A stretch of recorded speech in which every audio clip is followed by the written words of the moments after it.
Early Modern English or Early New English is the stage of the English language from the beginning of the Tudor period to the English Interregnum and Restoration, or from the transition from Middle English in the late 15th century to the transition to Modern English in the mid to late 17th century. Before and after the accession of James I to the English throne in 1603, the emerging English standard began to influence the spoken and written Middle Scotland.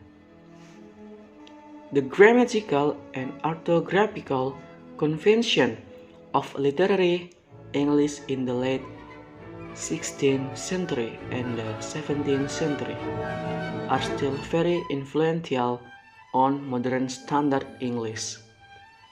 Most modern readers of English can understand texts written in the late phase of early modern English, such as the King James Bible and the works of William Shakespeare, and they have greatly influenced modern English.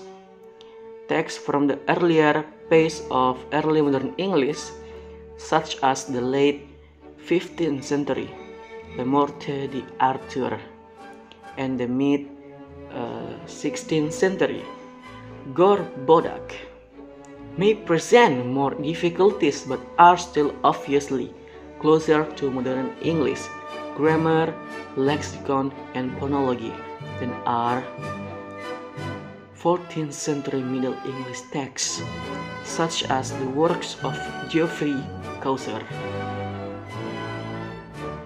The change from Middle English to early modern English was not just a matter of change of vocabulary or pronunciation. A new era in the history of English was begun. An era of a linguistic change in a language with a large variation in dialect was replaced by a new era of more standardized language with a richer lexicon and an established literature. 1476, William Caxton starts printing in Westminster. However, the language that he used reflects the variety of styles and dialect used by the authors who originally wrote the material. Tudor period 1485 until 1603. 1485, Caxton published Thomas Malory's Le Morte d'Arthur, the first print bestseller in English. Malory's language, while archaic in some respects, is clearly early modern and is possible a Yorkshire or Midlands dialect. 1491 or 1492, Richard Pinson starts printing in London. His style tends to prefer Chancery standard, the form of English used by the government. Henry VIII. 1509, Pinson becomes the king's official printer. From 1525, publication of William Tyndale's Bible translation, which was initially banned. 1539, publication of the Great Bible, the first officially authorized Bible in English, edited by Miles Coverdale. It is largely from the work of Tyndale. It is read to congregation regularly in churches, which familiarizes much of the population of England with a standard form of the language. 1549, publication of the first Book of Common Prayer in English under the supervision of Thomas Cranmer.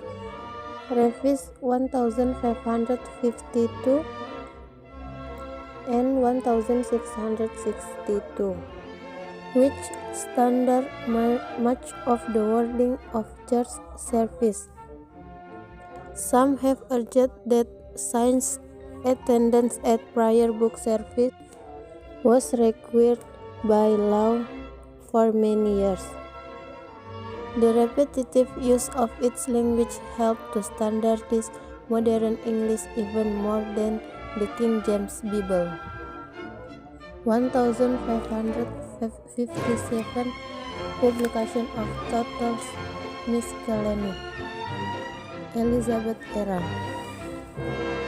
1582 The Reims and Bible is complete, and the New Testament is released in Reims, France in 1582. It is the first complete English translation of the Bible that is officially sponsored and carried out by the Catholic Church. Earlier translation into English, especially of the Psalms and Gospels, existed as far back as the 9th century, but it is the first Catholic English translation of the full Bible. Though the Old Testament is already complete, it is not published until 1609 and 1610, when it is released in 2 volumes. While it does not make a large impact on the English language at large, it certainly plays a role in the development of English, especially in the world's heavily Catholic English speaking area. Next, my friend will continue this. Assalamualaikum warahmatullahi wabarakatuh. My name is Megawati Amang.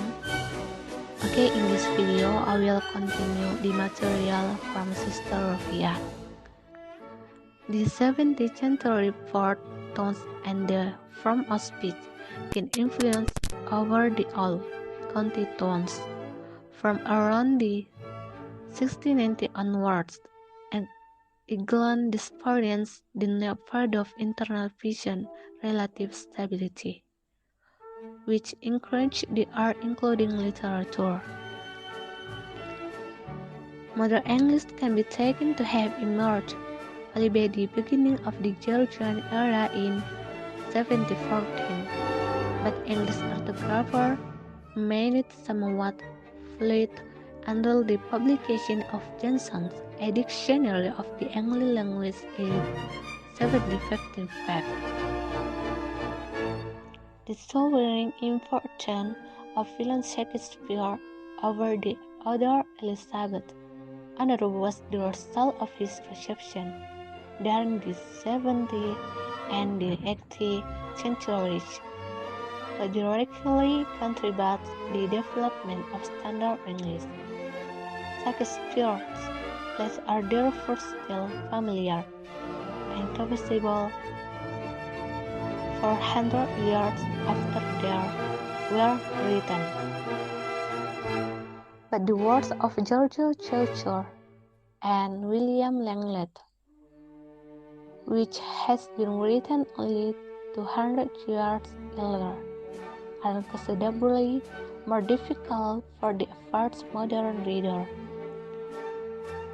The orthography of early modern English was fairly similar to that of today, but spelling was unstable. Early modern English, as well as modern English, inherit orthographical conventions predicting the great vowel shift. Early modern English spelling was similar to Middle English orthography. Certain changes were made.